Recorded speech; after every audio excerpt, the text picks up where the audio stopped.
Assalamu alaikum rahmatullahi wa barakatuh. Inshallah, today we will be looking at Surah Al-Falaq.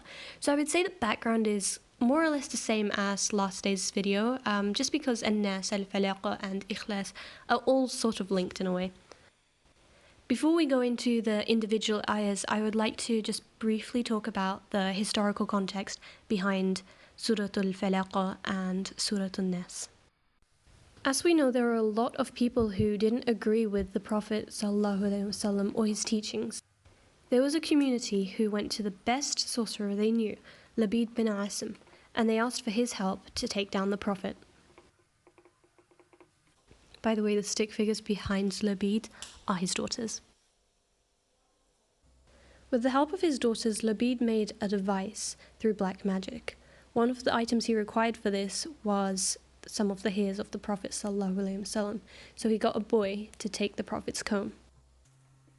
There are obviously many other things that he did to create this device, one being he had to tie 11 knots. I don't know why, but he had to. This device was hidden in a well in Medina. For the purpose of this drawing, I'm going to do a red square, but I don't actually know what the device looked like. Now, unfortunately, the device did work. It affected the Prophet both physically and mentally.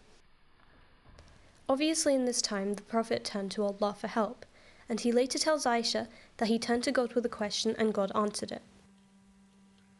So one night, in a dream, the Prophet saw two angels in the form of human beings speaking to one another. Whilst one angel was asking the questions, the other one was answering. And through this, the Prophet ﷺ saw exactly what had happened, by whom, and also a remedy for what he was going through at the time. Now, if you can't see from my tiny handwriting, the angels recited both Surah An-Nas and Surah Al-Falaq. So the Prophet went to the well, and he would recite an ayah, and then untie a knot. And then he would recite another ayah, and then untie another knot, and so on and so forth. So there were 11 knots, and in Surah Al-Falaq and Surah An-Nas, altogether there are 11 ayahs. After doing this, the Prophet felt so much better. The end.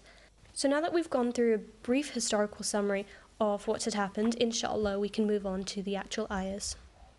Quick disclaimer. With the app I'm using, and I don't know why I'm using it, I only get a 5-minute time frame, so I'm going to try and speed things up now. Bismillahirrahmanirrahim. قُلْ أَعُوذُ بِرَبِّ الْفَلَقِ. Say, I seek refuge with the Lord of Daybreak. So this is me just pointing out Qul and Rab, where they are. Don't know why I did that, but I did. Qul means to say, and by saying aloud this ayah, you're not only announcing your weaknesses, which is an act of humility, but you're also obeying Allah's command by saying it out loud. I spoke in detail about the word Rab in last day's video, so I'm not going to go over it again, but just a reminder that it links to authority and it links to the word Qul because by obeying his command, it's showing that he has that authority. Okay, so now we're going to move on to the word A'udhu. Oh, slippery table. So this has many different variations in the Quran. Those notes are still not aligned. Anyway, aada means to cling on to somebody for protection, so you can't let go of them out of the fear of the unseen dangers, and that word unseen I'll touch upon in a later ayah. Moving on to falaq, daybreak. This literally means to rip open something, so for this ayah, rays of morning light are tearing through the darkness of the night.